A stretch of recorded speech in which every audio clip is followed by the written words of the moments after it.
بسم اللہ الرحمن الرحیم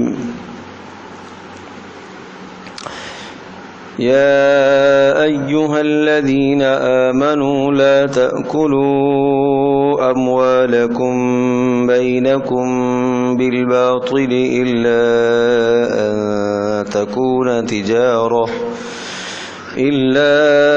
ان تكون تجارة عن تراض منكم ولا تقتلوا أنفسكم إن الله كان بكم رحيما ومن يفعل ذلك عدوانا وظلما فسوف نصليه نارا وكان ذلك على الله يسيرا إن تجتنبوا كبائر ما تنهون عنه نكفر عنكم سيئاتكم وندخلكم مدخلا كريما ولا تتمنوا ما فضل الله به بعضكم على بعض للرجال نصيب مما اكتسبوا وللنساء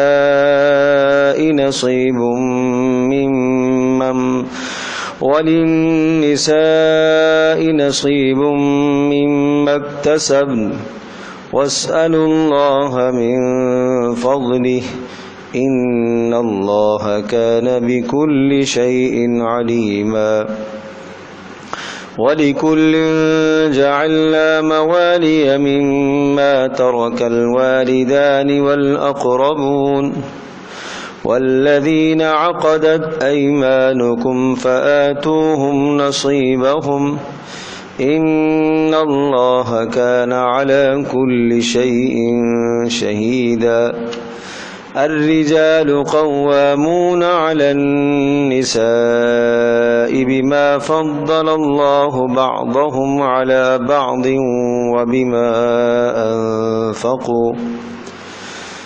وبما أنفقوا من أموالهم فالصالحات قانتات حافظات للغيب بما حفظ الله واللاتي تخافون نشوزهن فعظوهن واهجروهن في المضاجع واضربوهن فإن أطعنكم فلا تبغوا عليهن سبيلا إن الله كان عليا كبيرا وإن خفتم شقاق بينهما فابعثوا حكما من أهله وحكما من أهلها إن يريدا إصلاحا يوفق الله بينهما إن الله كان عليما خبيرا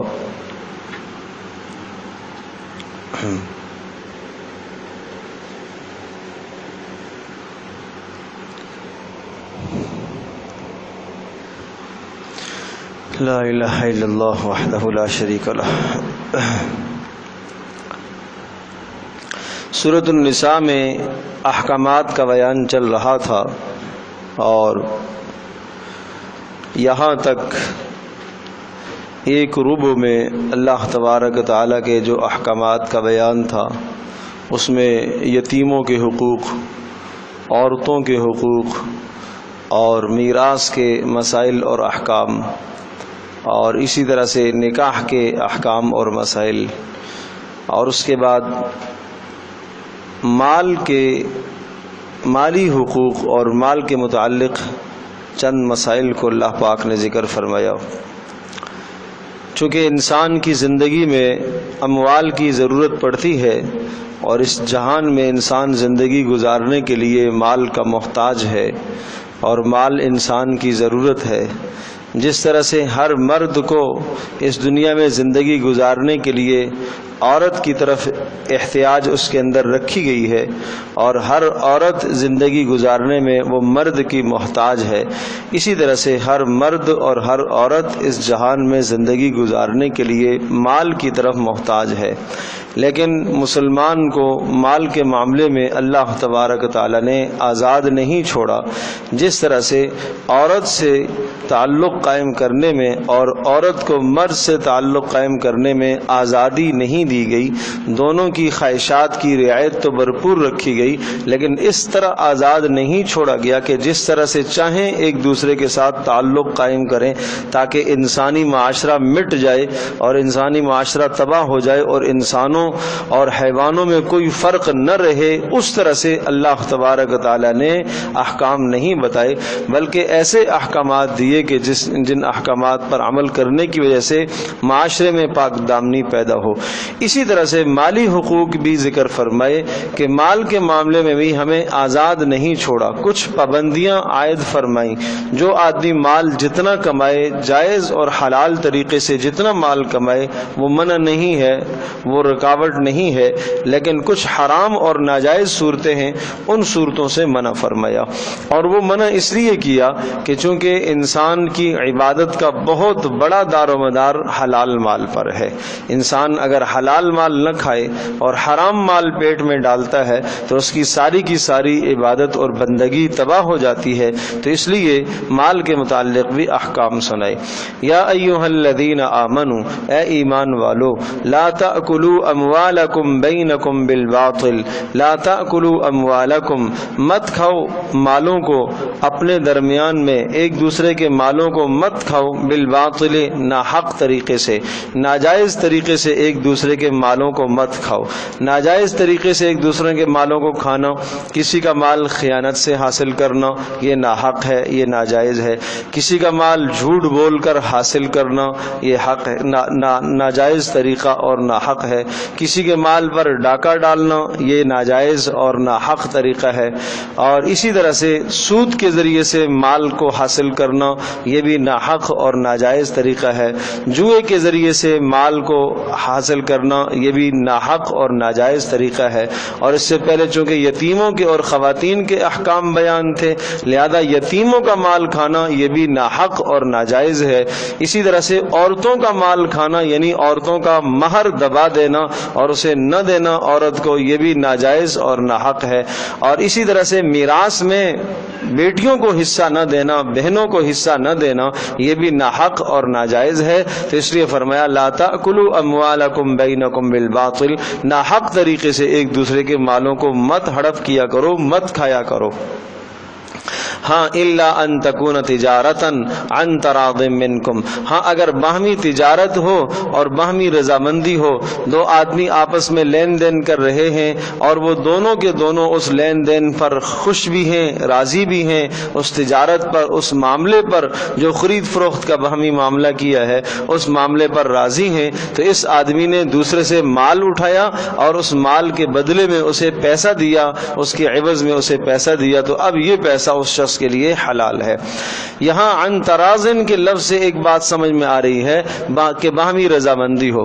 اگر کوئی آدمی آتا ہے اور آپ سے زبردستی مال اٹھا کے لے جاتا ہے اور آپ وہ دینا اور بیچنا نہیں چاہتے ہو یا اس قیمت کے پر بیچنا نہیں چاہتے ہو اور وہ اس مال کے پیسے بھی آپ کو دے کر جا رہا ہے لیکن آپ وہ مال فروخت نہیں کرنا چاہتے، تو یہ بھی اس نے ناحق طریقے سے مال کھایا ہے۔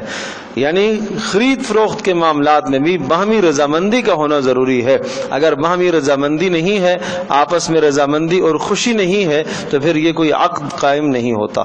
وَلَا تَقْتُلُوا أَنفُسَكُمْ، اور اسی طرح سے اپنی جانوں کا بھی تحفظ کرو، ایک دوسرے کو قتل بھی مت کیا کرو۔ اور چونکہ مال کے بعد قتل کی بات ذکر کی ہے تو اس لیے بہت سارے دنیا میں قتل ایسے ہوتے ہیں جو مال کی بنا پر ہوتے ہیں، تو اس لیے فرمایا وَلَا تَقْتُلُوا انفسکم، اپنے آپ کو قتل نہ کرو۔ اپنے آپ کو قتل کرنا معنی یہ ہوا کہ اپنے مسلمان بھائیوں کو قتل نہ کرو، اور چونکہ مسلمان بھائیوں کو قتل کرنا ایسا ہے جیسا کہ اپنے آپ کو قتل کرنا ہے۔ کیوں؟ اس لیے کہ اس دنیا کے اندر رہنے والے تمام کے تمام مسلمان ایک جسد واحد کی طرح ہیں، ایک جسم کی طرح ہیں، لہذا کسی مسلمان کا نقصان در حقیقت اپنا نقصان ہے، اسلامی معاشرے کا نقصان ہے۔ اس لیے فرمایا ولا تقتلوا انفسکم، آپس میں ایک دوسرے کو قتل نہ کیا کرو۔ ان اللہ کان بکم رحیما، اللہ تبارک و تعالیٰ تمہارے اوپر مہربان ہے۔ یہ اس لیے فرمایا کہ اللہ پاک نے یہ جو احکام ذکر فرمائے ہیں اس کی مہربانی اور شفقت اور پیار کا تقاضا یہ ہے کہ تمہیں ایسے احکام عطا فرمائے جن احکام کی بنیاد پر تمہارے معاشرے میں ایک دوسرے کی عزت بھی برقرار رہے، ایک دوسرے کے مال کا تحفظ بھی رہے اور جانوں کا تحفظ بھی رہے، اور احکام ایسے شاق اور سخت بھی نہ ہوں کہ تمہارے اوپر گراں گزرے۔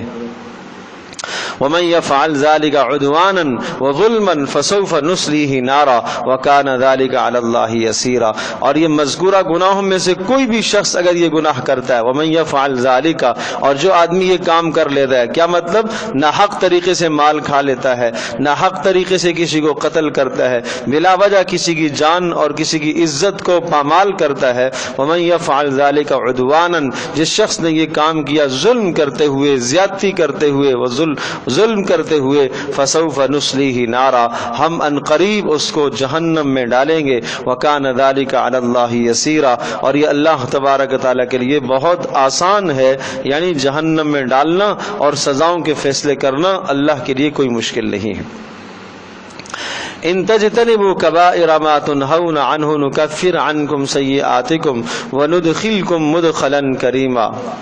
پھر ارشاد فرمایا کہ ان تجتنبوا کبائر ما تنہون، ان اگر تجتنبوا تم بچتے ہو، کبائر بڑے گناہوں سے، ما وہ بڑے گناہ، تنہون عنہ جن بڑے گناہوں سے تمہیں روکا گیا ہے، نکفر عنکم سیئاتکم تو ہم تمہارے چھوٹے چھوٹے گناہ خود معاف کر دیں گے، درگزر کر دیں گے، وندخلکم مدخلا کریما، اور ہم تمہیں داخل کریں گے عزت کی جگہ پر۔ اس آیت میں یہ حکم سنایا گیا ہے کہ آپ کبائر سے اپنے آپ کو بچاؤ، بڑے گناہوں سے اپنے آپ کو بچاؤ۔ بڑا گناہ اسے کہا جاتا ہے کہ جس کے متعلق قرآن مجید میں صراحتاً حکم آیا ہو، منع آیا ہو، احادیث مبارکہ میں صراحتاً جس کی نفی آئی ہو، منع آیا ہو، ان کو کبائر کہا جاتا ہے، اور اس پر بہت سارے علماء نے کتابیں بھی لکھی ہیں، اور علامہ ذہبی رحمۃ اللہ علیہ کی کتاب ہے الکبائر، اس میں بھی بہت سارے گناہوں کو انہوں نے جمع کیا ہے۔ حضرت صلی اللہ تعالی علیہ وسلم نے بھی ایک حدیث مبارک میں چند گناہوں کو ذکر فرمایا، الا انبئکم باکبر الکبائر، بڑے گناہ تمہیں نہ بتا دوں؟ صحابہ نے کہا جی اللہ کے رسول، آپ ارشاد فرمائیں۔ تو آپ نے ارشاد فرمایا الاشراک باللہ، اللہ کے ساتھ شریک ٹھہرانا یہ بڑا گناہ ہے، اور وقتل النفس، اور ناحق کسی کو قتل کرنا بھی بڑا گناہ ہے، وعقوق الوالدین، ماں باپ کی نافرمانی کرنا بھی بڑا گناہ ہے، اور وترک الصلاۃ، نماز کا چھوڑنا یہ بھی بڑا گناہ ہے، اور اسی طرح سے وہ شہادت الزور، جھوٹی گواہی دینا یہ بھی بڑا گناہ ہے۔ اس کے علاوہ چوری ہے، ڈاکہ زنی ہے، سود ہے، اور بے حیائی کے تمام کام ہیں، اور اسی طرح سے جھوٹ بولنا ہے، خیانت کرنا ہے، بدعہدی کرنا ہے، یہ تمام کے تمام گناہ کبائر کہلاتے ہیں۔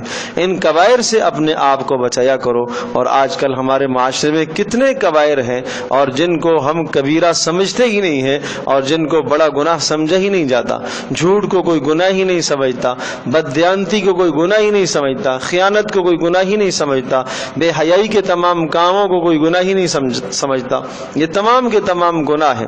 ایک آدمی اپنے گھر کے اندر اگر کسی بے حیائی کو اور کسی خلاف شرع امر کو دیکھتا ہے اور اس پر خاموش رہتا ہے تو یہ بھی ایک بڑا گناہ ہے، یہ بھی ایک کبیرہ گناہ ہے۔ ان تمام کبائر سے اپنے آپ کو بچاؤ۔ تو فرمایا ہم تمہارے چھوٹے گناہوں کو معاف کر دیں گے۔ لغزشیں جو زندگی میں بہت ساری آپ سے ہو گئی، جہاں نہیں دیکھنا چاہیے تھا وہاں ایک شخص غلطی سے دیکھ لیتا ہے، تو یہ کیا ہے؟ یہ صغیرہ گناہ ہے، اس سے یہ گناہ ہو گیا، اسے نہیں کرنا چاہیے تھا۔ اسی طرح سے اللہ تبارک و تعالیٰ کے کسی حکم کو لاپرواہی کی وجہ سے اس کو چھوڑ دینا، یہ بھی صغیرہ گناہ کہلاتا ہے۔ تو اس قسم کے جو چھوٹے چھوٹے گناہ ہیں جو روزمرہ انسان کی زندگیوں سے بسا اوقات نہ چاہتے ہوئے زبان سے آدمی کے جھوٹ نکل جاتا ہے، یہ ہے۔ اسی طرح سے نہ چاہتے ہوئے کسی جگہ پر انسان سے غیبت کا جملہ زبان سے نکل گیا ہے۔ تو اس قسم کے جو صغائر ہیں اللہ تبارک و تعالیٰ ان صغائر کو معاف کرتا رہے گا جب آپ کبائر سے بچیں گے تو تب۔ بہرحال حقیقت یہ ہے کہ گناہ چاہے چھوٹا ہو، گناہ چاہے بڑا ہو، دیکھنا یہ ہے کہ اس رب کی نافرمانی ہے، وہ رب بڑا ہے، وہ کبیر ہے، اس اللہ کی نافرمانی ہم نہ کریں، چاہے چھوٹا گناہ ہو چاہے بڑا گناہ ہو۔ ہر قسم کے گناہ سے اپنے آپ کو بچانا چاہیے، ہر قسم کی معصیت سے اپنے آپ کو بچانا چاہیے۔ علامہ ابن قیم رحمۃ اللہ علیہ ارشاد فرماتے ہیں، یہ تم کیوں دیکھتے ہو کہ گناہ چھوٹا ہے یا بڑا ہے؟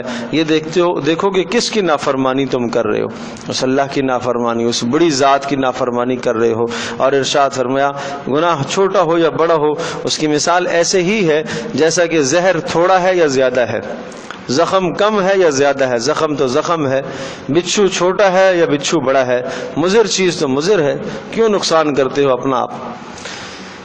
تو ہر قسم کے گناہوں سے اپنے آپ کو بچانا چاہیے۔ اور باقی ارشاد فرمایا جب تم صغائر سے اپنے آپ کو بچاؤ گے اور کبائر سے بچاؤ گے تو صغائر اللہ پاک تمہارے نیک اعمال کی ذریعے سے معاف کرتا رہے گا۔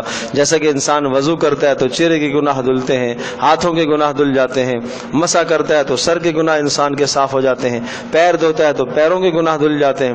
اسی طرح سے نمازوں کے متعلق آتا ہے قرآن مجید میں، اقم الصلاۃ طرفی النہار وزلفا من اللیل ان الحسنات یذہبن السیئات، کہ بے شک نیکیاں گناہوں کو ختم کر دیتی ہیں۔ تو ہر گناہ کے بعد انسان کوئی نیک عمل کر لے تو اس نیک عمل کے کرنے سے گناہ کا اثر ختم ہو جاتا ہے۔ گناہ کا اثر ہے انسان کے دل پر، گناہ کا اثر پڑتا ہے، انسان کی زندگی پر گناہ کا اثر پڑتا ہے۔ ایک نافرمانی آدمی کرتا ہے، اس گناہ اور نافرمانی کی وجہ سے آدمی کے دل میں سیاہی پیدا ہوتی ہے، دل کالا ہوتا ہے۔ نمبر 2، قبر میں اندھیرا پیدا ہوتا ہے۔ نمبر 3، چہرے سے نور مٹا دیا جاتا ہے، صلحاء کا، نیک لوگوں کا نور مٹا دیا جاتا ہے۔ اور نمبر 4، رزق میں تنگی ہو جاتی ہے، گناہوں کی وجہ سے رزق میں تنگی ہونا شروع ہو جاتی ہے۔ لیکن آدمی جب گناہ کے بعد نیکی کرتا ہے تو یہ جتنے بد اثرات زندگی پر پیدا ہوئے ہیں، مرتب ہوئے ہیں، یہ سارے کے سارے اثرات اس نیکی کی وجہ سے ختم ہو جاتے ہیں۔ جیسے ہم دنیا میں دیکھتے ہیں کسی کڑوی چیز کو استعمال کرنے کے بعد اس کا متبادل میٹھی چیز استعمال کرتے ہیں یا پانی پیتے ہیں تو اس کی کڑواہٹ ختم ہو جاتی ہے، بالکل اسی طرح سے گناہ کے بعد نیکی کرنے سے اس گناہ کے اثر کو زائل کر دیا جاتا ہے۔ اور آدمی کو توبہ بھی کرنا چاہیے اور ساتھ ساتھ نیکی بھی کرنا چاہیے۔ اگر ہاتھ سے گناہ ہوا تو ہاتھ سے نیکی کرے، زبان سے گناہ ہوا زبان سے نیکی کرے، آنکھ سے گناہ ہوا آنکھ سے نیکی کرے۔ اور دوسری بات فرمائی وَنُدْخِلْكُمْ مُدْخَلًا كَرِيمًا، ہم آپ کو عزت کی جگہ عطا کریں گے۔ وَلَا تَتَمَنَّوْا مَا فَضَّلَ اللَّهُ بِهِ بَعْضَكُمْ عَلَى بَعْضٍ لِلرِّجَالِ نَصِيبٌ مِّمَّا اكْتَسَبُوا وَلِلنِّسَاءِ نَصِيبٌ مِّمَّا اكْتَسَبْنَ وَلَا تَتَمَنَّوْا، اور تم کیوں تمنا کرتے ہو ما فضل اللہ بہ بعضکم علی بعض، کہ جو اللہ پاک نے فضیلت دی ہے بعض کو بعض پر۔ یعنی حضرت صلی اللہ تعالی علیہ وسلم کے پاس کچھ خواتین آئیں اور انہوں نے آ کر یہ کہا اللہ کے رسول یہ مرد حضرات تو بہت ہم سے آگے چلے گئے اور یہ آپ کے ساتھ سفر میں بھی ہوتے ہیں، آپ کے ساتھ نماز پڑھتے ہیں، باجماعت نماز ادا کرتے ہیں، 27 نمازوں کا ثواب وہاں لے جاتے ہیں، اور اسی طرح سے آپ کی مسجد میں نماز پڑھتے ہیں تو 50,000 نمازوں کا ثواب وہاں لے جاتے ہیں، اللہ کی راہ میں مال خرچ کرتے ہیں تو وہاں ثواب لے جاتے ہیں۔ ہم یہ سارے ثوابوں سے محروم ہیں، ہمیں یہ سارے ثواب تو نہیں ملیں گے، نہ تو ہمارے پاس مال ہے نہ ہم کمائی کرتی ہیں کہ ہم مال خرچ کریں، اور ہمارے پاس خاندانی اور گھر کے امور ایسے ہوتے ہیں کہ ان امور کی وجہ سے ہم باہر آپ کے ساتھ نہیں نکل سکتی، سفر میں نہیں جا سکتی، جس کی وجہ سے بہت سارے خیر کے اعمال سے ہم رہ جایا کرتی ہیں۔ تو اس پر اللہ پاک نے یہ آیت نازل فرمائی کہ اللہ نے جس کو جو فرائض عطا فرمائے ہیں، اللہ نے جس کو جو کام سونپا ہے، اصل ہے دین کی اتباع کرنا، اصل ہے رسول اکرم صلی اللہ علیہ وسلم کے بتائے ہوئے احکامات کی پیروی کرنا، اللہ کے حکموں کی پیروی کرنا۔ جس وقت عورت کو حکم ہے کہ گھر کے اندر رہے تو یہ اس نے گویا کہ اللہ کے حکم کی پیروی کی ہے، اسی پر اس کو وہ اجر ملے گا جو مرد کو باہر نیک کام کرنے سے ملتا ہے۔ تو اس لیے فرمایا کہ یہ تم تمنا نہ کرو کہ ہم بھی اگر مرد ہوتی اور ہم بھی جناب یہ مرد ہوتی تو ہم بھی رسول اللہ صلی اللہ علیہ وسلم کے ساتھ جہاد میں شامل ہوتی، ہم بھی مردوں کے ساتھ ساتھ جو ہے وہ کام میں شریک ہوتی، ہم بھی شانہ بشانہ مردوں کے ساتھ یہ کام کرتی۔ یہ اللہ تبارک و تعالیٰ نے فطرت بنائی ہے، مرد کی فطرت الگ ہے، عورت کی فطرت الگ ہے۔ عورت کی فطرت یہ نہیں ہے کہ وہ مرد کے ساتھ شانہ بشانہ چلے اور ہر کام کے اندر وہ شریک رہے۔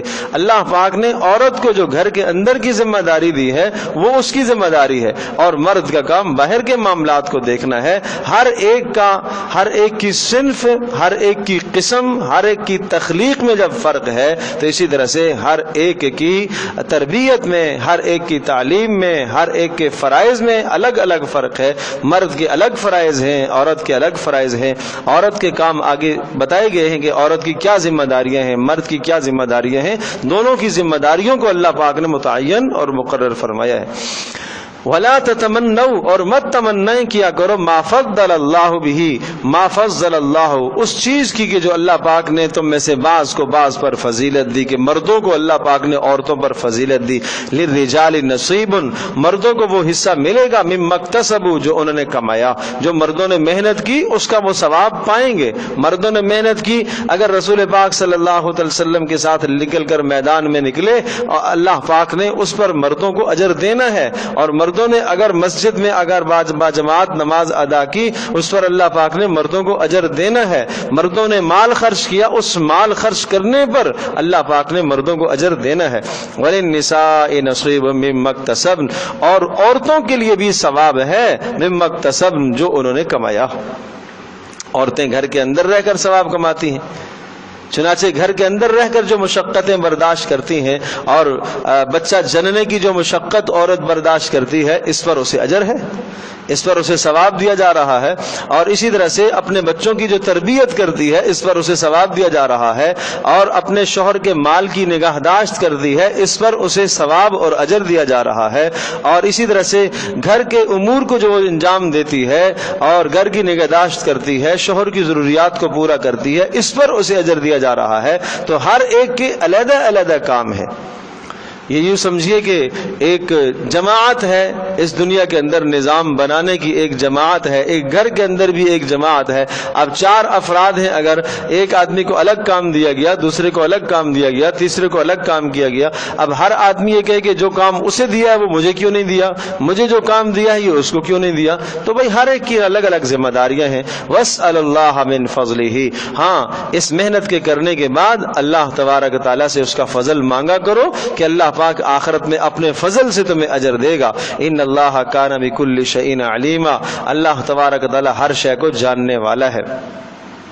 وَلِكُلٍّ جَعَلْنَا مَوَالِيَ مِمَّا تَرَكَ الْوَالِدَانِ وَالْأَقْرَبُونَ، وَلِكُلٍّ جَعَلْنَا، اور ہر ایک کے لیے، مردوں کے لیے بھی اور عورتوں کے لیے بھی، جعلنا بنایا ہے ہم نے، موالیہ وارث بنایا ہے، ہر ایک کو ہم نے وارث بنایا ہے۔ مرد بھی ورثہ ہیں، اپنے ماں باپ کے وارث بنتے ہیں، میراث پاتے ہیں، اور عورتیں بھی میراث پاتی ہیں۔ تو ایسا نہیں ہے کہ کسی بھی جگہ پر عورتوں کا حق مارا گیا ہے، بلکہ مردوں کو بھی جیسے میراث ملتی ہے ایسے عورتوں کو بھی میراث ملتی ہے۔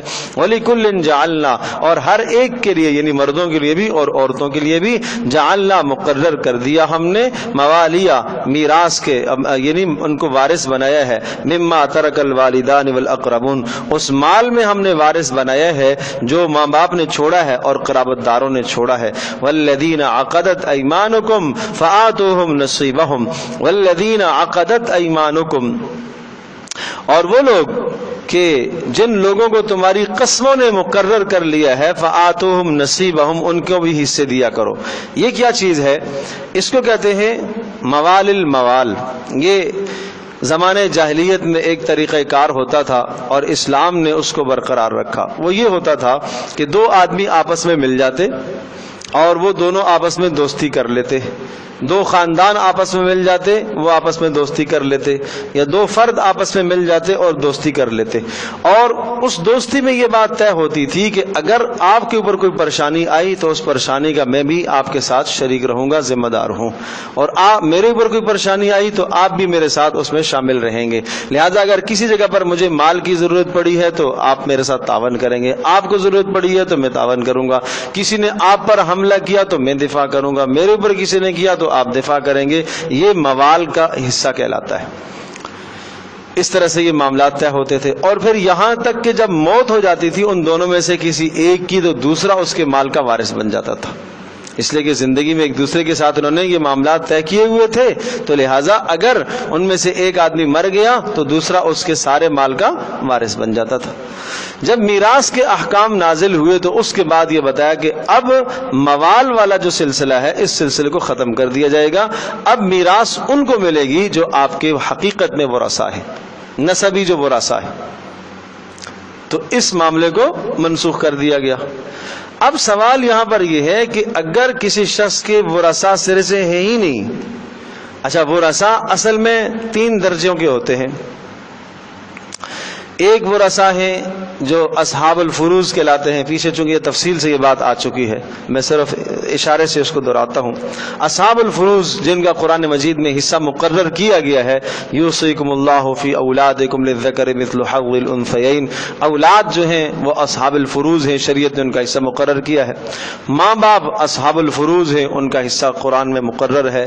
بہن بھائی اصحاب الفروض ہیں، ان کا حصہ اللہ پاک نے مقرر فرمایا ہے کہ مرد کے مرنے کے بعد ان کو اتنا ملے گا، بہنوں کو اتنا ملے گا، بھائیوں کو اتنا ملے گا۔ کئی صورتیں ہیں، ماں باپ حیات ہیں تو پھر اس طرح سے ہے، ماں باپ نہیں ہیں تو اس طرح سے ہے، اولادوں کو ملے گا، اور یہ سارے مسائل تفصیل سے پیچھے آ چکے۔ تو یہ کون کہلاتے ہیں؟ اصحاب الفروض، جن کے حصے قرآن نے مقرر کیے۔ دوسرے ہیں عصبات۔ عصبات ان رشتہ داروں کو کہا جاتا ہے جو باپ کی طرف سے قرابت دار ہوتے ہیں لیکن قرآن میں ان کا حصہ مقرر نہیں ہے۔ مثال کے طور پر چچا ہے، پھوپھی ہے، ان کو کب ملتا ہے؟ مثال کے طور پر باپ نہیں ہے، اولادیں بھی نہیں ہیں، تو یہ مال کس کی طرف جائے گا؟ چچاؤں کی طرف جائے گا۔ بہن بھائی بھی نہیں ہے تو یہ چچاؤں کو مال جائے گا، دادا کو جائے گا۔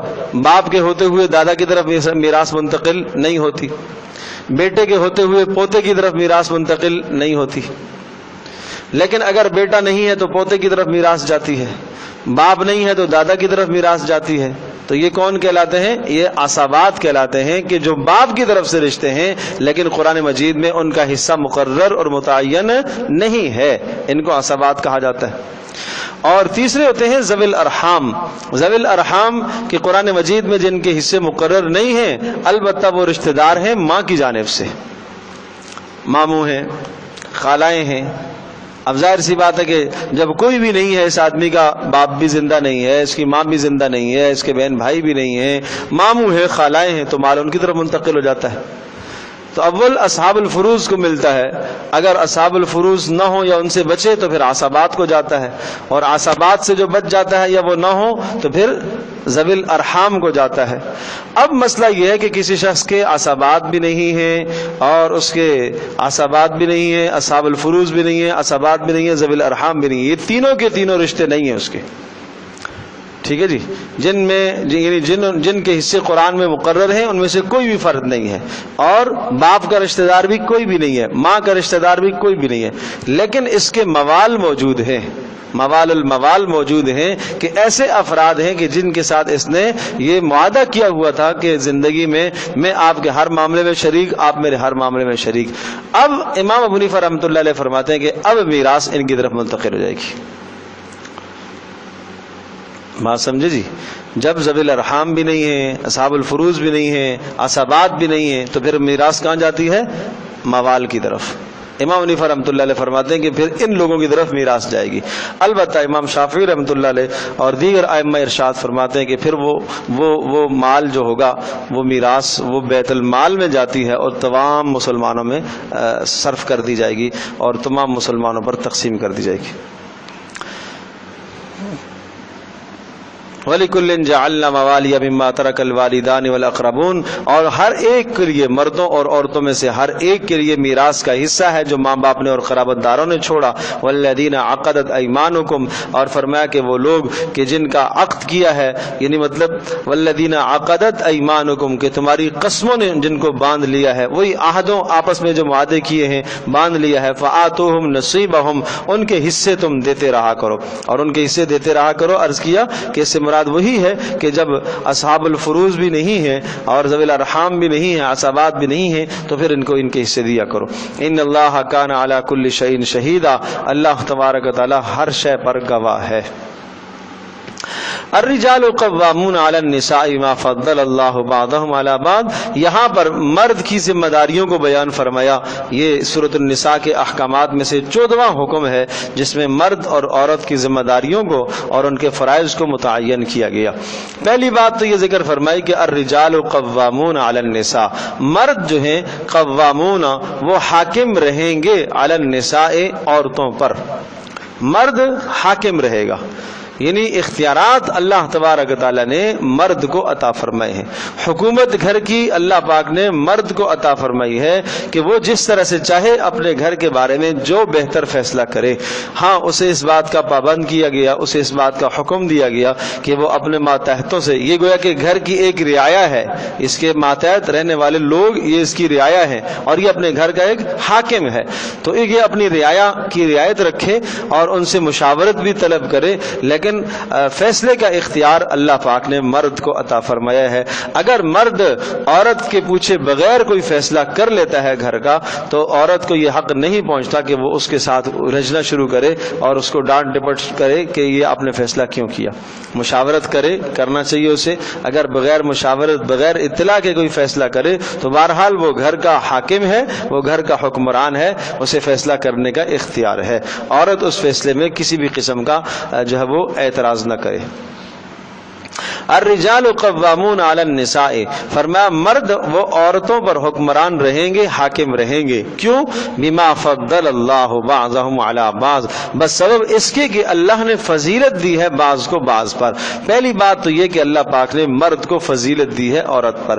یہ فضیلت کس میں ہے؟ یہ فضیلت اللہ پاک نے مرد کو عورت پر جو دی ہے، یہ عقل میں فضیلت دی ہے، سمجھداری میں فضیلت دی ہے، حوصلے میں فضیلت دی ہے، صبر میں فضیلت دی ہے، تحمل میں فضیلت دی ہے۔ ان تمام معاملات میں عام طور پر مرد عورت سے فائق رہتا ہے۔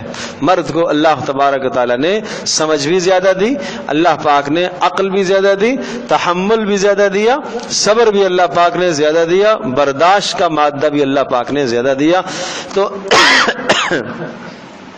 ایک تو یہ وجہ بتائی کہ بما فضل اللہ بعضهم علی بعض، کہ اللہ تبارک تعالیٰ نے مردوں کو عورتوں کا حکمران بنایا، اور وہ حاکم کیوں بنایا؟ وجہ کیا بتائی؟ اس لیے کہ اللہ نے بعض کو بعض پر فضیلت دی، یعنی اللہ نے مردوں کو، بولو، عورتوں پر فضیلت دی۔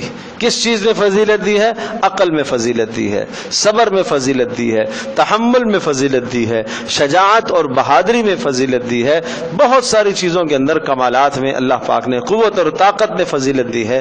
تو ان تمام باتوں کی وجہ سے مرد کو گھر کا حکمران بنایا گیا۔ ایک تو وجہ یہ بتائی کہ اس لیے ہم نے مرد کو عورتوں پر گھر کا حکمران بنایا ہے، اس لیے کہ مرد کو فطری طور پر فضیلت حاصل ہے۔ نمبر 2، وَبِمَا أَنفَقُوا مِنْ أَمْوَالِهِمْ، اور دوسری وجہ یہ ہے، ایک ہے وہابی، ایک ہے کسبی، ایک اللہ کی طرف سے ہے اور ایک اپنی محنت سے ہے۔ یعنی مرد کو عورت پر جو کمال حاصل ہے، ایک تو من جانب اللہ ہے، اللہ کی طرف سے، عقل کا ہو جانا، صبر کا ہو جانا، تحمل کا ہو جانا، طاقت کا آ جانا، یہ سب چیزیں اللہ پاک کی طرف سے ہیں۔ اور دوسرا ایک مرد کسب کرتا ہے، مرد محنت اور مزدوری کر کے مال کما کے لاتا ہے۔ تو فرمایا وَمَا أَنفَقُوا مِنْ أَمْوَالِهِمْ، اس لیے کہ مرد وہ اپنے مال میں سے عورت پر خرچ کرتا ہے، تو ظاہر سی بات ہے کہ جو منفق ہے، خرچ کرنے والا ہے، تو وہ زیادہ گھر کے اختیارات کا حق رکھتا ہے کہ اختیار گھر کا اس کو دیا جائے۔ تو یہ دو اسباب بتائے کہ ان دو اسباب کی بنیاد پر مرد عورتوں پر حاکم رہیں گے۔ تو پتہ چلا کہ مردوں کی ذمہ داریاں کیا ہو گئیں، ایک تو گھر کی حکومت کرنا، اختیارات اپنے ہاتھ میں رکھنا، گھر کا انتظام سنبھالنا، یہ مرد کی ذمہ داری ہے۔ اور دوسرا کیا ہے کہ گھر کے اندر مال کو کما کر لانا اور اپنے بچوں پر اور اپنی بیوی پر مال کا خرچ کرنا، ان کے نان نفقے کی نگہداشت کرنا، ان کی رہائش کا خیال کرنا، اور سردی اور گرمی سے انہیں بچانا، ان تمام چیزوں کا رعایت رکھنا، یہ کس کی ذمہ داری ہو گئی؟ مرد کی۔ اب عورتوں کی ذمہ داریاں کیا ہیں؟ فالصالحات قانتات قانتات حافظات للغیب بما حفظ اللہ۔ پہلی بات تو یہ ہے کہ عورت کی ذمہ داری تو یہ ہے کہ وہ عورت گھر کے اندر نیک بن کر رہے، صالح بن کر رہے، صالحہ نیک بن کر رہے۔ صالحہ کس کو کہا جاتا ہے؟ صالحہ اس عورت کو کہا جائے گا کہ جو اپنے شوہر کی فرما بردار بھی ہو اور اللہ تبارک و تعالیٰ کی فرما بردار بھی ہو۔ یہ دونوں چیزیں ضروری ہیں۔ اگر ایک عورت اللہ کی فرما بردار تو ہے، تہجد گزار ہے اور روزہ رکھنے والی ہے، بڑے خیر کے اعمال کرنے والی ہے، لیکن شوہر کے سامنے زبان دراز ہے، تو اس نے گھر کی ذمہ داری ٹھیک ادا نہیں کی۔ جو اللہ کی طرف سے اسے ذمہ داری سونپی گئی ہے وہ ذمہ داری اس نے ادا نہیں کی۔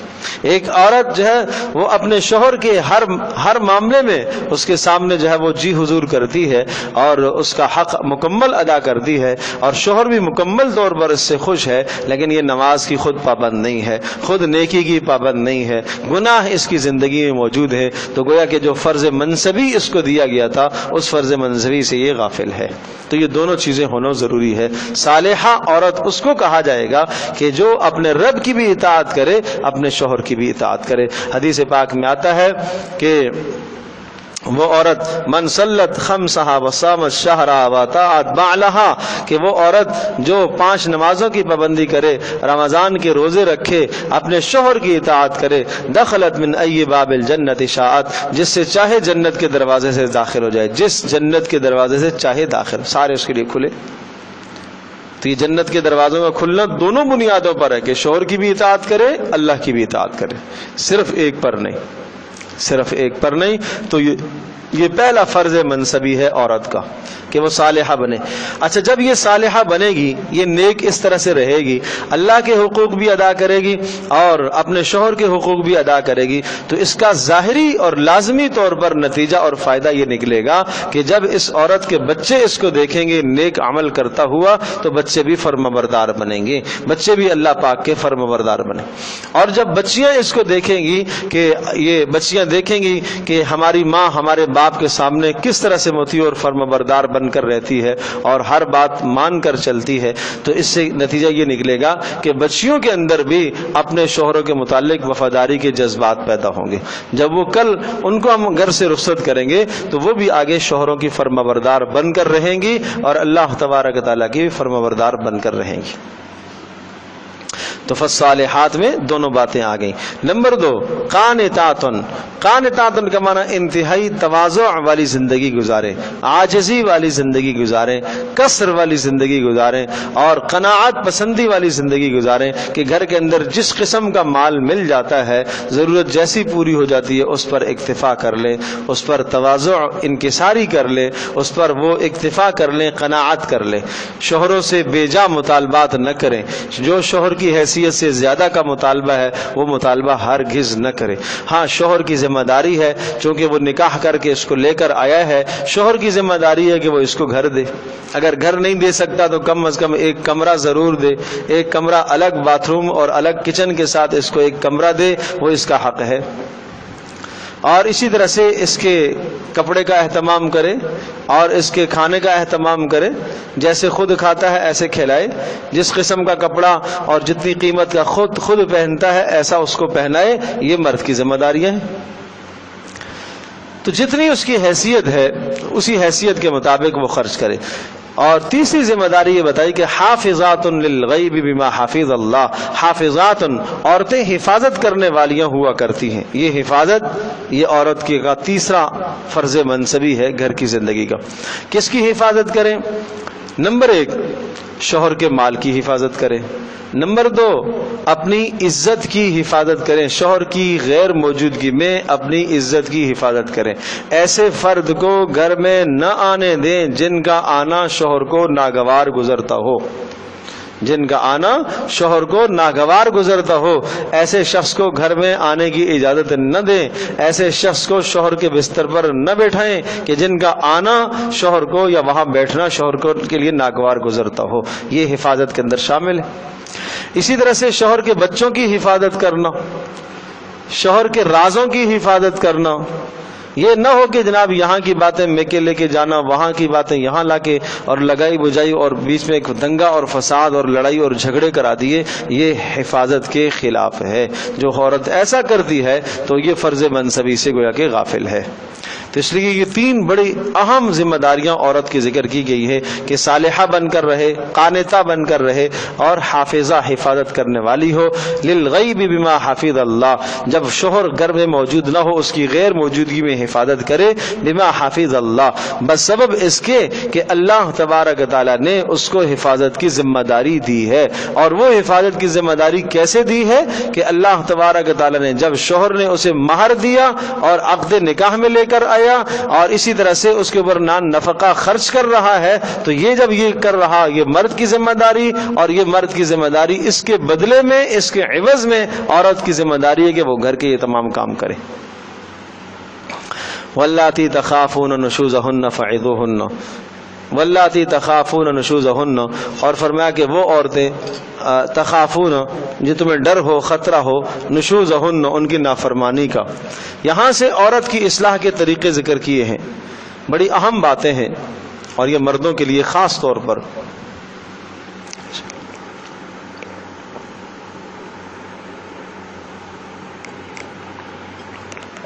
الحمدللہ۔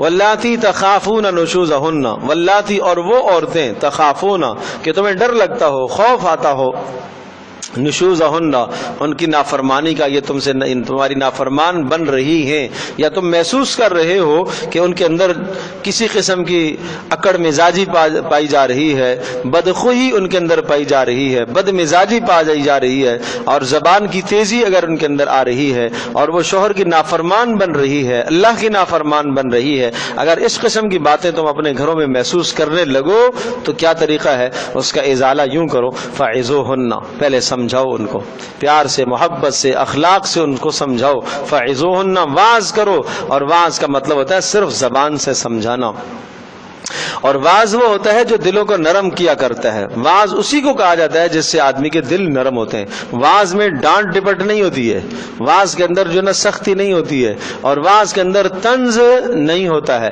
اگر مرد سمجھاتے ہوئے طنز کر رہا ہے تو یہ واعظ نہیں کر رہا، یہ تذلیل کر رہا ہے، یہ ذلت، عورت کے لیے ذلت کر رہا ہے۔ اور یاد رکھیے گا کہ جب مرد اس طرح سے تذلیل کرتا ہے تو وہ نصیحت کبھی بھی کارگر ثابت نہیں ہوتی، وہ کبھی بھی کارآمد ثابت نہیں ہوتی ہے، اس لیے کہ واعظ تو وہ ہوتا ہے کہ جس سے دل انسان کا نرم ہوتا ہے، اندر بات لینے کا جذبہ پیدا ہوتا ہے۔ اور واعظ میں انبیاء کے قصے سنائے جاتے ہیں، واعظ میں صحابہ کرام رضی اللہ عنہم اجمعین کے قصے ہوتے ہیں، واعظ میں نبی پاک صلی اللہ علیہ وسلم کی زندگی ہوتی ہے، واعظ میں ازواج مطہرات کی زندگی عورت کو سمجھائی جائے کہ دیکھو ازواج مطہرات کس طرح سے زندگیاں گزارتی تھی۔ اس غیر محسوس طریقے سے واعظ کرے کہ اسے یہ محسوس بھی نہ ہو کہ یہ مجھے سمجھایا جا رہا ہے، غیر محسوس انداز سے اس کو سمجھاتا رہے، محبت سے، اخلاق سے، کردار سے اسے سمجھاتا رہے، اسے عزت دے، اسے گھر میں مقام دے، اور یہ نہ ہو کہ اس کو وہ ذلیل اور رسوا کرے، اپنی بہنوں کے سامنے اس کو رسوا کرے، اپنی ماں کے سامنے اس کو رسوا کرے، اور خاندان کی دیگر خواتین کے سامنے اس کو رسوا کرے۔ یہ بڑا ظلم ہے، بڑی زیادتی ہے۔ کہیں ایسا بھی نہ ہو کہ ماں کی فرما برداری میں اتنا آگے چلا جائے کہ بیوی پر ظلم ہو، اور بہن کے ساتھ رکھ رکھاؤ میں اتنا آگے چلا جائے کہ بیوی کے ساتھ ظلم اور زیادتی ہو، اس لیے کہ وہ اپنا خاندان چھوڑ کر آئی ہے، اپنا گھر چھوڑ کر آئی ہے، وہ قربانی دے کر آئی ہے، اور جب وہ یہاں آئی ہے تو اسے عزت چاہیے۔ ہر عورت اپنے لیے عزت چاہتی ہے، عزت نفس کسی کی مجروح نہ ہو۔ اسے نصیحت کرنی ہے، الگ میں لے کے جاؤ، تنہائی میں لے کے جاؤ، سب کے سامنے نصیحت کرنا اور واعظ کرنے کی تقریر مت کیا کرو، اس سے فساد پیدا ہوتا ہے، تخریب ہے، یہ تعمیر نہیں ہے، یہ تذلیل ہے، توہین ہے، اس سے کبھی بھی معاشرہ نہیں سدھرتا۔ فاعظوہن، تو فرمایا کہ سمجھایا کرو، واللاتی تخافون نشوزہن، اور جیسے تمہیں نافرمانی محسوس ہونے لگے، لفظ فا کا تقاضا یہ ہے کہ فاعظوہن، فوری سمجھانے کی کوشش کرو، پیار سے، محبت سے، اخلاق سے، اور واعظ کی جو شکلیں میں نے بتائی ہیں اسی طرح سے واعظ کرو۔ فاہجروہن فی المضاجع، اگر وہاں سے بات قابو میں نہ آئی تو دوسرا کام ہے وَاهْجُرُوهُنَّ فِي الْمَضَاجِعِ، فرمایا وَاهْجُرُوهُنَّ، وَاهْجُرُو حجر سے ہے، اور حجر کہتے ہیں ترک کر دینے کو، چھوڑ دینے کو، وَاهْجُرُوهُنَّ ان کو چھوڑ دیا کرو، اکیلے چھوڑ دیا کرو، فی المضاجع بستروں میں، بسترا جدا کر لو، سونے کی جگہ جدا کر دو، سونے کا کمرہ الگ کر دو، اس سے کمرہ جدا کر دو، بسترا جدا کر دو۔ اس سے کیا نتیجہ نکلے گا؟ عورت پر یہ بات شاق گزرے گی، اور یہ چھوڑنا یہ طلاق نہیں ہے، یہ گھر کے اندر اندر ہی ہے، کسی کو پتہ ہی نہیں چل رہا، تاکہ باہمی جو اختلاف ہے اور جو باہمی چپقلش پیدا ہوئی ہے اس کو گھر کے اندر، چار دیواری کے اندر ہی اس کی اصلاح کرنے کی کوشش کرو۔ تو یہ ہے وَاهْجُرُوهُنَّ فِي الْمَضَاجِعِ کہ ان کو بستروں کے اندر جدا چھوڑ دو، اکیلے چھوڑ دو، اور یہ ان پر شاق گزرتا ہے۔ ایک نیک خاتون پر، صالح خاتون پر، فرمانبردار خاتون پر، اور ایک عفت اور پاک دامن عورت پر یہ بات ناگوار گزرتی ہے کہ میرا شوہر مجھ سے کیوں نالاں ہے، وہ کس وجہ سے مجھ سے ناراض ہے، تو وہ اس کی وجہ تلاش کرتی ہے، اسے راضی کرنے کی وہ کوشش کرے گی اور وہ اپنی اصلاح کرے گی۔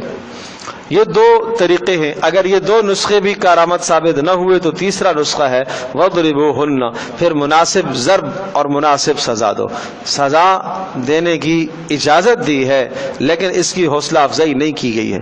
رسول پاک صلی اللہ تعالی علیہ وسلم نے از خود کبھی ازواج مطہرات کو نہیں مارا، آپ علیہ الصلوۃ والسلام نے کبھی کسی بیوی پر اپنے ہاتھ نہیں اٹھایا۔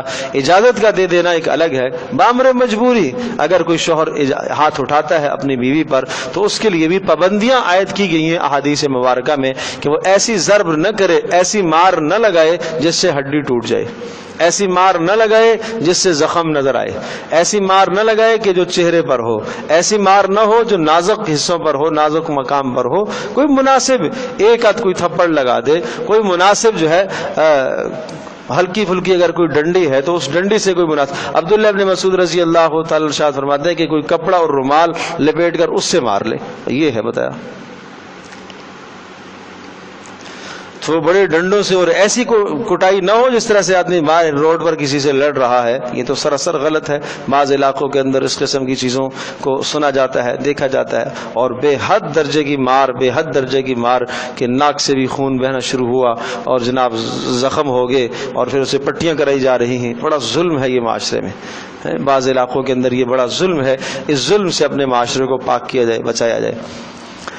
تو یہ تیسرا اصول بتایا کہ یہ ہے ضرب۔ فَإِنْ أَطَعْنَكُمْ فَلَا تَبْغُوا عَلَيْهِنَّ سَبِيلًا، اور اگر عورتیں تمہاری بات مان لیتی ہیں اور اطاعت فرما لیتی ہیں، کر لیتی ہیں، فَلَا تَبْغُوا عَلَيْهِنَّ سَبِيلًا، تو پھر تم کوئی اعتراض نہ تلاش کیا کرو، فَلَا تَبْغُوا مت تلاش کیا کرو، عَلَيْهِنَّ ان کے خلاف، سَبِيلًا کوئی بہانہ، مار کا، اعتراض کا، ڈانٹ ڈپٹ کا، پھر کوئی اور بہانہ تلاش مت کیا کرو۔ جب اس نے اپنی غلطی کی اصلاح کر لی ہے تو اب اس کو تانا بھی مت دیا کرو۔ ان اللہ کانا علی کبیرہ، اس بات کو سمجھو کہ آج تمہیں اگر عورت پر اختیار اور حکمرانی دی گئی ہے تو اللہ تبارک تعالیٰ تیرے اوپر حکمران ہے۔ ان اللہ کانا علی، اللہ پاک سب سے بلند و بالا ہے، کبیرن اور سب سے بڑائی والا ہے۔ آج اگر تجھے عورت پر بڑائی دی گئی ہے، عزت دی گئی ہے، تو اللہ تبارک تعالیٰ کی عزت کہیں زیادہ ہے، اللہ پاک تیرے اوپر غالب ہے۔ تین طریقے ہو گئے اصلاح کے۔ اگر یہ تینوں کے تینوں کارآمد ثابت نہیں ہوئے، سمجھا بھی لیا ہے، بسترا بھی جدا کر لیا ہے اور مار بھی مناسب کر لی، پھر بھی بات نہیں بنی، تو آپ فرمایا وَإِنْ خِفْتُمْ شِقَاقَ بَيْنِهِمَا، اِن خِفْتُمْ، اور اگر تمہیں ڈر لگے، اب بات گھر سے نکل کر باہر آ رہی ہے، وہ پہلے کے پہلے تینوں کے تینوں کام گھر کی چار دیواری کے اندر ہوں تاکہ کسی کو اس کی اطلاع نہ ہو۔ وَإِنْ خِفْتُمْ، لیکن اے سرپرستو، اے مسلمانوں، اگر تمہیں اب ڈر لگ رہا ہو، یہ حکم کس کو ہے؟ لڑکی کے خاندان والوں کو، لڑکے کے خاندان والوں کو، دونوں کے خاندانوں کو یہ حکم ہے کہ اگر تمہیں اب یہ اندیشہ ہے شقاق بینہما، کہ دونوں کے درمیان میں سدھار کی اب کوئی صورت نہیں بچی۔ شقاق کہا جاتا ہے ایسی کیفیت کو کہ مصالحت کی کوئی صورت نہ رہے۔ شقاق شق سے، شق کہتے ہیں پھٹ جانا، دونوں کے دل ایک دوسرے کی طرف سے ایسے پھٹ گئے ہیں کہ اب باہمی میلاپ کی کوئی صورت نظر نہیں آتی۔ اور اگر یہ رہیں گے تو اپنی زندگی کو تلخ کریں گے، اپنی زندگی کو تباہ کریں گے، وہ بھی کوڑتا رہے گا، یہ بھی کوڑتی رہے گی، روزانہ اپنے ایمان کو برباد کریں گے، یہ اسے برا کہے گی، وہ اسے برا کہے گا، اور نسلیں برباد ہوں گی، ان کی اولادیں آگے تباہ ہوگی۔ تو اس معاشرے کو اور اس خاندان کو تباہی سے بچانے کے لیے پھر کردار کس کو ادا کرنا ہے؟ ورثاء کو، لڑکی کے ورثاء کو، لڑکے کے ورثاء کو وہ کردار ادا کرنا ہے۔ وَإِنْ خِفْتُمْ شِقَاقَ بَيْنِهِمَا، اور اگر تمہیں یہ اندیشہ ہو شقاق بینہما کہ ان دونوں کے درمیان میں شقاق رہے گا اور یہ ناچاقی رہے گی، تو پھر کیا کرو؟ فَبَعَثُوا حَكَمًا مِّنْ أَهْلِهِ وَحَكَمًا مِّنْ أَهْلِهَا، فَبَعَثُوا تو بھیج دو ایک منصف مزاج کو، حکم ایک منصف مزاج، عدل و انصاف والے شخص کو، من اہلہ جو مرد کے خاندان کا ہو، وہ حکمن اور ایک منصف مزاج شخص من اہلہا اس عورت کے خاندان کا ہو۔ ان دونوں کے خاندانوں میں سے ایک ایک اچھا آدمی، نیک صالح، منصف مزاج، عدل و انصاف والا شخص ان کو بھیجا جائے، اور وہ کیا کریں؟ وہ ان دونوں کی باتوں کو سنیں، لڑکے کی باتوں کو بھی سنیں، عورت کی باتوں کو بھی سنیں، دونوں کی باتوں کو سن کر پھر کچھ فیصلہ نکالیں، اور وہ دونوں کے ساتھ مخلص ہوں، دونوں کے ساتھ مخلص ہوں، اور وہ مخلص ہوں، اور وہ دونوں کی باتوں کو، دونوں کے اعتراضات سن کر باہمی نباہ کرنے کی کوشش کرے۔ اگر نباہ کی صورت نہیں بن رہی ہے تو وہ فیصلہ دے دے بھئی اب ان کا نباہ نہیں ہو سکتا، لہذا مرد کو حکم دے دیا جائے کہ وہ اسے طلاق دے دے بس۔ ان یریدا اصلاحا یوفق اللہ بینہما، ان یریدا اصلاحا، اور اگر وہ ان یریدا اصلاحا وہ دونوں کے دونوں اصلاح چاہیں گے، آپس میں مصالحت کرنا چاہیں گے، یوفق اللہ بینہما تو اللہ تبارک و تعالی توفیق دے گا، اصلاح کی توفیق دے گا۔ اگر یہ میاں بیوی ان دونوں کے مشاورت پر چلنے لگیں، لیکن شرط یہ کہ وہ دونوں کے دونوں نیک ہوں، معتدل ہوں، منصف مزاج ہوں، یوفق اللہ بینہما ان کے اچھے مشورے پر چلیں گے تو اللہ تبارک و تعالی ان میاں بیوی کو توفیق دے گا کہ ان کے مشورے پر وہ چلے اور آپس میں اصلاح ہو جائے۔ ان اللہ کان علیما خبیرا، اللہ پاک جاننے والا ہے اور باخبر ہے۔ اللہ پاک تمام اصلاح کے طریقوں کو جاننے والا ہے کہ کس شخص نے اصلاح کے تمام طریقوں کو اپنایا ہے یا صرف آخر والے کو اپنایا ہے۔ آج ہمارے معاشرے میں آخر والے پر، یعنی یہ 4 طریقے بتانے کے بعد پھر 5واں اصول یہ بتایا کہ اگر نہیں نباہ ہو سکتا تو طلاق دے دو، اور پاکی کی حالت میں طلاق دے دو، اور صرف ایک طلاق دے دو، 3 طلاقیں نہ دو، ناجائز ہے 3 طلاقوں کا دینا۔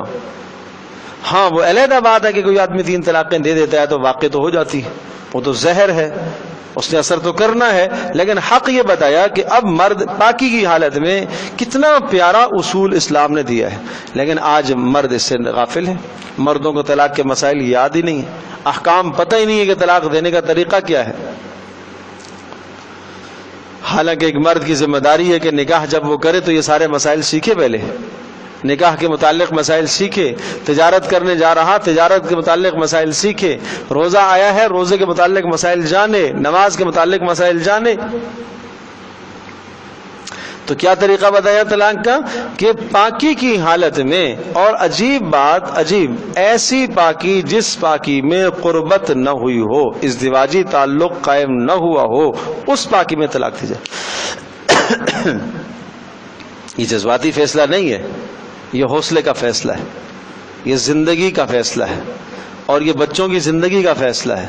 یہ 2 خاندانوں کے درمیان میں ناچاکی کی بات ہے، 2 خاندان آپس میں اجڑنے لگے ہیں، تو یہ فیصلہ سوچ سمجھ کے کیا جاتا ہے۔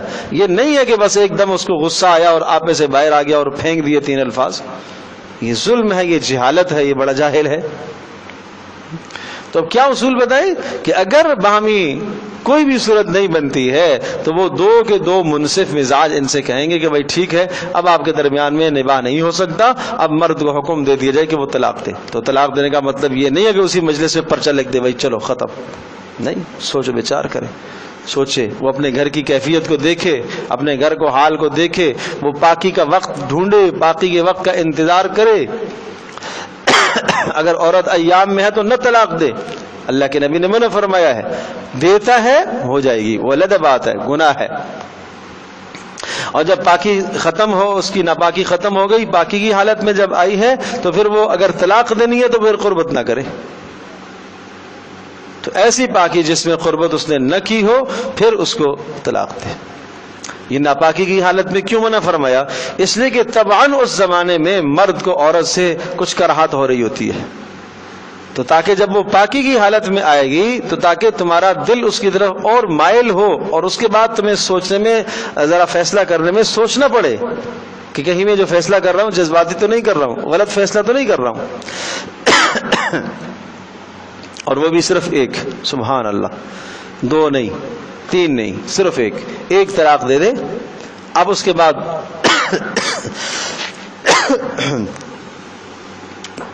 ایسی قربت، ہاں ایسی پاکی جس میں قربت نہ ہوئی ہو، یہ اس لیے کہا تاکہ عورت کی عدت لمبی نہ ہو جائے، اس لیے کہ اگر اس پاکی میں اس نے قربت کر لی ہے اور وہ عورت امید سے ہو گئی ہے تو امید سے ہو گئی تو اب اس کی عدت ہے وضع حمل، اب یہ 9 ماہ تک انتظار کرے گی۔ کتنا پیارا حق بتایا کہ عورت کا یہ حق ہے تاکہ اس کی عدت لمبی نہ ہو، اور عدت گزاری ہی اس لیے جاتی ہے تاکہ اس کا رحم خالی ہو جائے، تاکہ یہ طے ہو جائے کہ یہ اس کے رحم میں کچھ نہیں ہے۔ تو اب ایسی پاکی کہ جس میں قربت نہ کی ہو اس نے، اس پاکی میں جب اس نے اس کو 1 طلاق دے دی تو 1 طلاق دینے کے بعد پھر 1 ماہواری، پھر دوسری ماہواری، 3 ماہواریاں ہوئیں تو یہ عورت اس سے جدا ہو جائے گی۔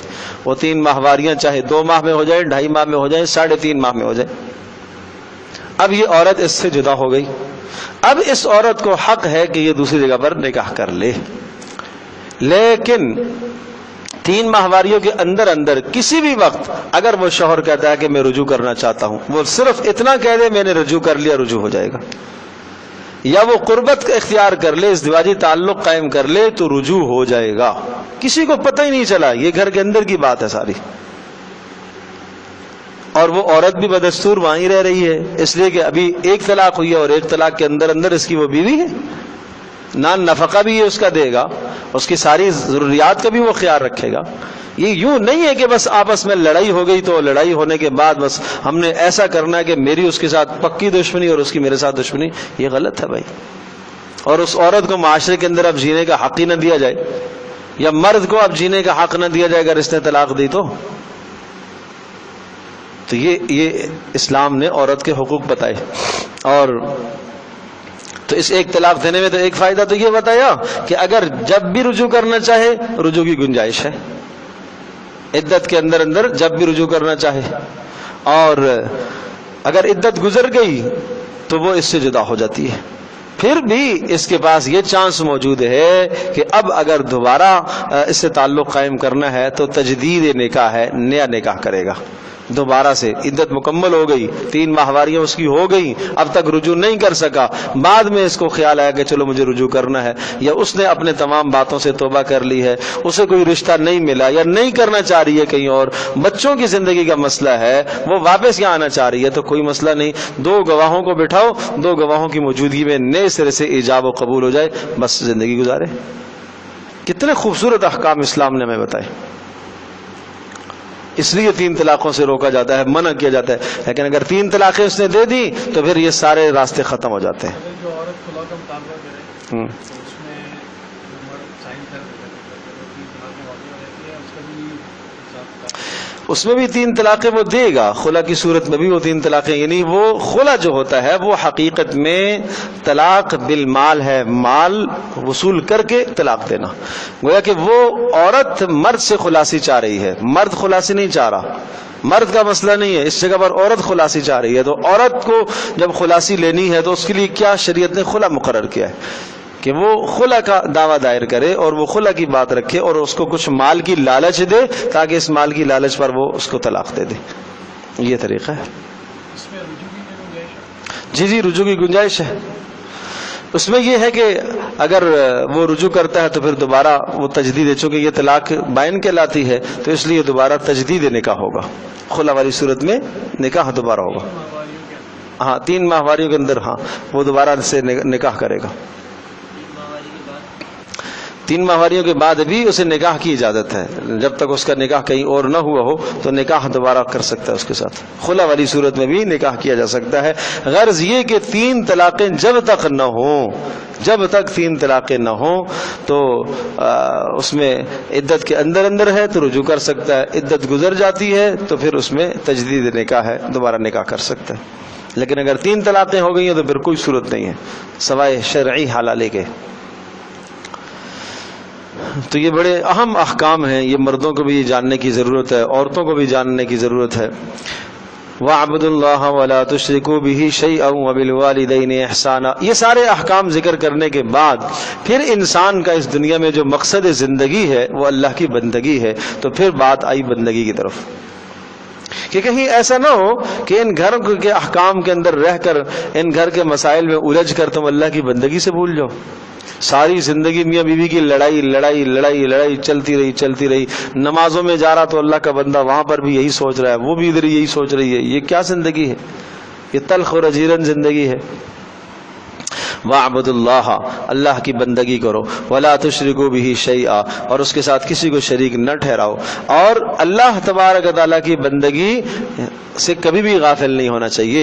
اور باہمی تمہارے جب تعلقات قائم ہوں میاں بیوی کے تو کہیں ایسا نہ ہو کہ ان تعلقات کی وجہ سے باقی قرابت داروں کے حقوق کو آپ بھول جاؤ، اس کا خیال رہے.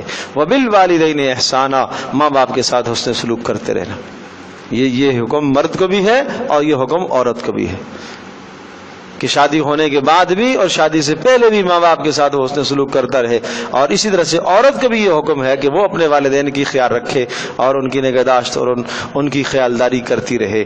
وبذی القربى، اور دیگر قرابت داروں کا بھی خیال رکھے. والیتامى، یتیموں کا خیال. اور والمساکین، مساکین کا.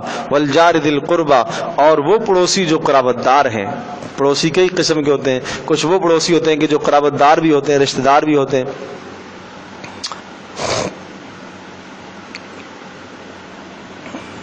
والجار الجنب، اور وہ پڑوسی جو دور کا پڑوسی ہے، یعنی جس کا گھر آپ کے گھر کے ساتھ تو نہیں ہے، محلہ ایک ہے، وہ پڑوسی.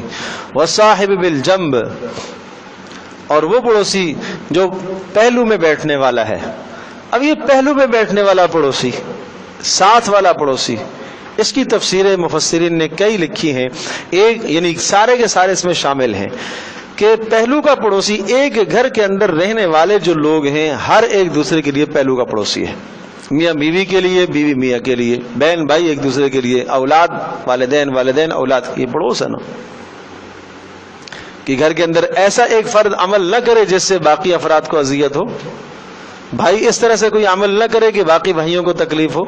رات کو جب چاہے آ کے دھڑلے سے وہ لائٹ جلائے، وہ کھٹکا کرے، آواز کرے جس سے باقیوں کی نیند متاثر ہو. تو یہ تو پڑوس کا خیال کہاں ہوا. شوہر ایسا کرے کہ بیوی کی نیند خراب ہو جائے، بیوی ایسا کرے کہ شوہر کی نیند خراب ہو جائے. یہ کیا ہے؟ یہ جارل و صاحب بالجنب ہے، پہلو کا پڑوسی. 2 آدمی سفر کر رہے ہیں، سفر میں ہر ایک دوسرے کا پہلو کا پڑوسی ہے. 2 آدمی ایک جگہ تعلیم حاصل کر رہے ہیں، ہر آدمی دوسرے کے پہلو کا پڑوسی ہے. تو ان کا بھی خیال رکھنا چاہیے. اور وابن السبیل، اور مسافر، جو مسافر ملتا ہے تمہیں، راستہ چلتا ہوا مسافر ہے، اس کی کوئی حاجت ہے، وہ حاجت مند ہے، گھر اس کا دور ہے، اسے اس وقت کھانے کی ضرورت ہے، اس کی ضرورت کو پورا کرو. اس کو مال کی ضرورت ہے، دور سے کہیں سے آیا ہے، مال اس کا لٹ گیا ہے، سرمایہ ختم ہو گیا ہے، اس کی ضرورت کو پورا کرو. یہ مسافر ہے. یہ اپنی جگہ پر بھلے وہ مالدار ہے، اپنے ملک میں، اپنے شہر میں وہ مالدار ہے، لیکن اس وقت وہ سفر میں ہے. اس وقت وہ سفر میں ہے. آپ کے پاس اگر حاجت لے کے آتا ہے تو آپ اس کی حاجت کو پورا کرو. اللہ اکبر، اللہ اکبر. وما ملکت ایمانکم، اور اسی طرح سے اپنے ماتحت، اپنے غلاموں کا خیال رکھو، اپنے ماتحتوں کا خیال رکھو، اپنے ماتحتوں کا خیال رکھو. ان اللہ لا يحب من کان مختالا فخورا، بے شک اللہ تبارک تعالیٰ پسند نہیں کرتا من کان مختالا فخورا، ایسے شخص کو، مختالا جو متکبر ہو دل سے، فخورا زبان سے. مختال دل سے تکبر کرنے والا، فخور زبان سے تکبر۔ مختال کا مطلب کہ دل کے اندر اپنے آپ کو بڑا سمجھتا ہے، دوسروں کو حقیر سمجھتا ہے، یہ مختال کہلاتا ہے۔ اور فخور جو کچھ دل میں برائی ہے زبان پر بھی آتی ہے، ہمیشہ فخریلے جملے بولتا ہے اور اپنی بڑائی جتلاتا ہے، ہر جگہ پر اپنی بڑائی بیان کرتا ہے، یہ فخور متکبرانہ جملے، میں یوں کروں گا، میں یہ کر رہا ہوں، میں یوں کر رہا ہوں، یہ کیا ہے؟ یہ متکبرانہ جملے۔ اور ایسے جملے کے جن جملوں سے دوسروں کی حقارت ٹپک رہی ہو، یہ فخور ہے۔ تو یہ دونوں چیزیں بہت بدترین ہیں اور بڑے گناہ ہیں۔ ان اللہ لا یحب، اس سے اور بڑھ کر کیا بات ہے کہ اللہ ایسوں کو پسند نہیں کرتا۔ وہ نمازی بھی ہے، وہ روزہ دار بھی ہے، وہ نیک اعمال کرنے والا بھی ہے، لیکن اگر وہ مختال ہے تو اللہ اسے پسند نہیں کرتا۔ جب اللہ پسند نہیں کرتا تو کیا کرے گی اس کی نمازیں؟ فخور ہے، اللہ اسے پسند نہیں کرتا، جب اللہ اسے پسند نہیں کرتا تو اس کی نمازیں کیا کر کے دیں گی اس کو؟ اس کے سارے اعمال ضائع ہو جائیں گے، اکارت ہو جائیں گے۔ تو اس لیے بھائی کسی کو حقیر مت جانا کرو، دل سے کسی کو حقیر مت سمجھو، زبان سے ایسے جملے نہ لاؤ جن جملوں کی وجہ سے حقارت لازم آئے، کسی کی توہین لازم آئے، کسی کی تذلیل لازم آئے۔ اگر آپ نے ایسا جملہ بول دیا کہ کسی کا دل ٹوٹا ہے، فوراً رجوع کر لو، معذرت کر لو، کہیں ایسا نہ ہو کہ اس آیت کے زمرے میں آ جائیں، کہیں ایسا نہ ہو کہ اس کی وعید میں ہم آ جائیں۔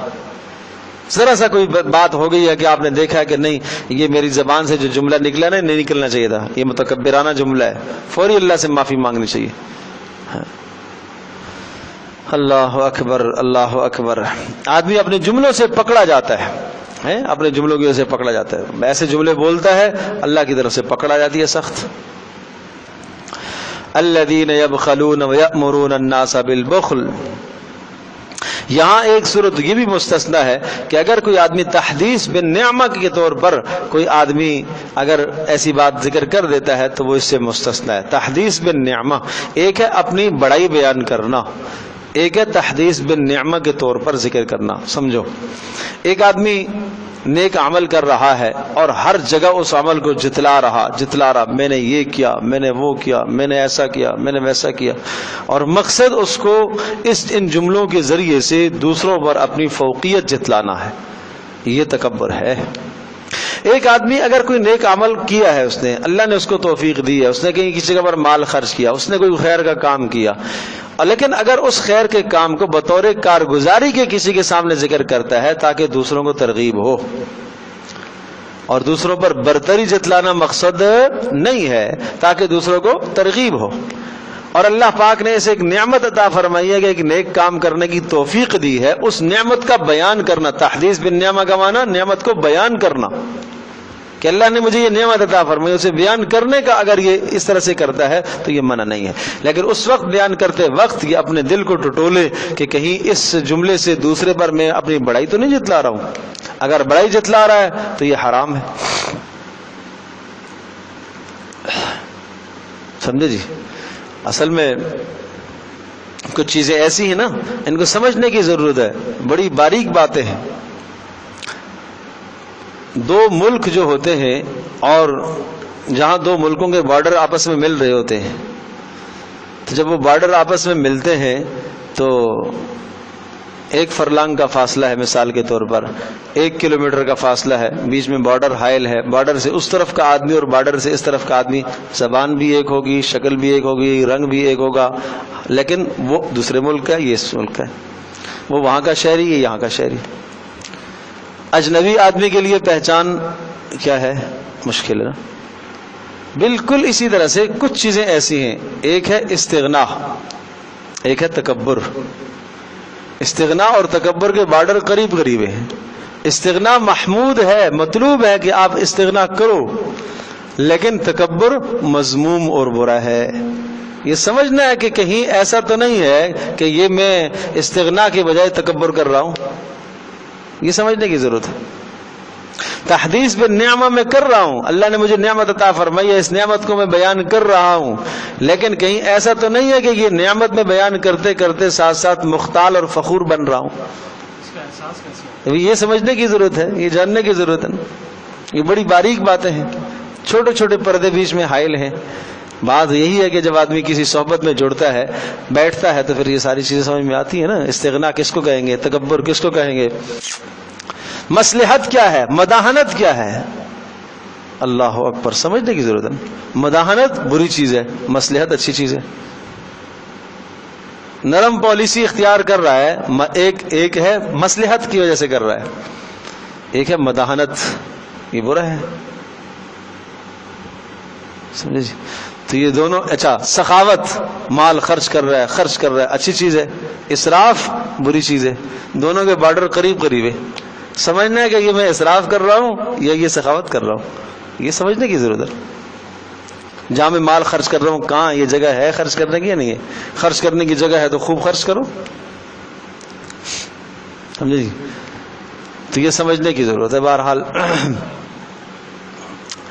الذین یبخلون ویأمرون الناس بالبخل, اور وہ لوگ فرمایا کہ یبخلون جو بخل کرتے ہیں, یہ فخور جو ہوتا ہے نا وہ پھر بخیل بھی ہوتا ہے. متکبر جو ہوتا ہے یہ کچھ گناہ ایسے ہوتے ہیں جو گناہوں کو کھینچ کر لاتے ہیں, برائیوں کو کھینچ کر لاتی ہیں. تو فخر اور تکبر ایسے گناہ ہیں کہ جو گناہ ساتھ بخل کو بھی لے کے آتے ہیں. سمجھے جی. کیسے کہ چونکہ یہ اپنے آپ کو بڑا سمجھتا ہے, جب اپنے آپ کو بڑا سمجھتا ہے, دوسرے کو حقیر سمجھتا ہے, تو اس حقیر پر مال نہیں خرچ کرے گا, بخل کرے گا. اور کوئی اور آدمی اگر اس فقیر پر جس کو یہ حقیر سمجھ رہا ہے اس پر مال خرچ کرے گا تو اس کو کیا سمجھے گا, برا سمجھے گا. تو یہ فخر اور تکبر یہ ساتھ کیا لے کر آئے ہیں, بخل لے کے آئے ہیں. یہ نجاست ہے نا, ایک نجاست دوسری نجاست کو لے کے آتی ہے ساتھ. الذین یبخلون, اور فرمایا کہ وہ لوگ جو بخل اختیار کرتے ہیں, ویأمرون الناس, اور دوسروں کو بھی حکم دیتے ہیں, بالبخل, بخل سے, بخل کا حکم دیتے ہیں, زبان سے حکم دیتے ہیں یا عمل سے حکم دیتے ہیں, کردار سے حکم دیتے ہیں. ضروری نہیں ہے کہ زبان سے کہے کہ تم بخل کرو بخل کرو بخل کرو, ایسا تو کوئی نہیں کرتا. لیکن اگر کسی جگہ پر کوئی خرچ کر رہا ہے تو اس کو روک رہا ہے. یہ کیا بھائی, اسراف کا تانا دے رہا ہے. اچھا یہ حال تھا منافقوں کا تھا جب رسول اکرم صلی اللہ علیہ وسلم کے صحابہ یلمزون المتبعین فی الصدقات, جو صدقات میں خوب مبالغہ کرتے تھے, صحابہ خوب صدقہ کرتے تھے نا. حضرت عثمان سارا مال لٹا دیا جی اللہ کی راہ میں, سارا خرچ کر دیا. منافق کیا کرتے, یہ اسراف کر رہے ہیں, شاباش یہ بڑا اسراف کو جاننے والا آ گیا, یہ اسراف کر رہا ہے. تو یہ جملے بول کر اگلے کا دل توڑ دینا اور اگلے کو بھی تردد میں مبتلا کر دینا کہ شاید ایسا ہی میں نے اسراف کیا ہے. اس نے کہا کہ کیا کر دیا, بخل کا حکم دیا. اس نے کہا تو نہیں ہے بخل کرو, لیکن اس نے بخل کا حکم دیا. الذین یبخلون, فرمایا کہ وہ لوگ جو بخل اختیار کرتے ہیں, ویأمرون, اور حکم دیتے ہیں, الناس, لوگوں کو, بالبخل, بخل کا, ویکتمون, اور چھپاتے ہیں, ما آتاہم اللہ, اس چیز کو جو اللہ پاک نے ان کو عطا کی ہو, من فضلہ, اپنا فضل, واعتدنا, تو ایسا جو کام کرتے ہیں اللہ کا دیا ہوا فضل چھپاتے ہیں. اللہ نے مال دیا ہے اس کو بھی چھپا کر رکھتے ہیں, خرچ کرنے کی جگہ پر خرچ نہیں کرتے. اللہ نے علم دیا ہے, جہاں خرچ کرنے کی ضرورت ہے, بولنے کی ضرورت ہے, نہیں بولتے. علم چھپائے ہوئے ہیں, علم کے خزانے, لیکن نہیں محنت کرتے, کام نہیں کرتے. سمجھے جی. وَأَعْتَدْنَا لِلْكَافِرِينَ عَذَابًا مُهِينًا, تو ارشاد فرمایا کہ ایسے ناشکروں کے لیے, کافر سے مراد یہاں پر ناشکرے ہیں, ناشکرے. ہاں, گویا کہ ان کی ناشکری, ان کا تکبر, ان کا فخر اور اسی طرح سے بخل اختیار کرنا, یہ سب کی سب چیزیں یہ کیا ہیں, کفر تک لے جانے والی ہیں. وَأَعْتَدْنَا لِلْكَافِرِينَ, اور ہم نے تیار کر کے رکھا ہے ایسے ناشکروں کے لیے اور جو نعمتوں کی قدر کرنے والے نہیں ہیں, عذاب مہینہ, ان کے لیے دردناک عذاب تیار کر کے رکھا ہے. والذین ينفقون اموالهم رئاء الناس, اور ساتھ ساتھ ایسوں کو بھی بیان کر دیا, وہ لوگ ينفقون جو خرچ کرتے ہیں, اموالهم اپنے مالوں کو, رئاء الناس لوگوں کو دکھلانے کی خاطر, دکھلاوے کے لیے مال خرچ کرتے ہیں. ولا يؤمنون باللہ, نہیں ایمان رکھتے اللہ پر, ولا بالیوم الاخر, نہ آخرت پر. ایسوں کے لیے بھی یہی دردناک عذاب اور ذلت والا عذاب ہے. ومن یکن الشیطان له قرینا فساء قرینا, تو ایسے لوگوں کا تو شیطان قرین اور ساتھی بن گیا ہے. یعنی جو آدمی مال خرچ کرے صحیح جگہ پر خرچ کر رہا ہے لیکن دکھلاوا کر رہا ہے. تو کیا کر دیا؟ شیطان نے اس کے اس نیک عمل میں خود اپنے آپ کو ڈال دیا ہے.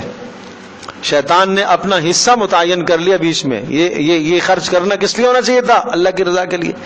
اب اللہ کی رضا کے لیے نہیں کر رہا, بیچ میں شیطان نے اس کو اپنا حصہ بھی شامل کر دیا.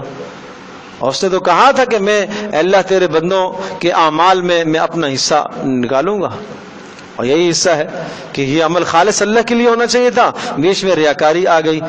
تو فرمایا شیطان ایسوں کا قرین اور ساتھی بن گیا. وَمَن يَكُنْ الشَّيْطَانُ لَهُ قَرِينًا, اور جس کا شیطان قرین بن جاتا ہے فساء قرینا, وہ تو بڑا بدترین ساتھی ہے.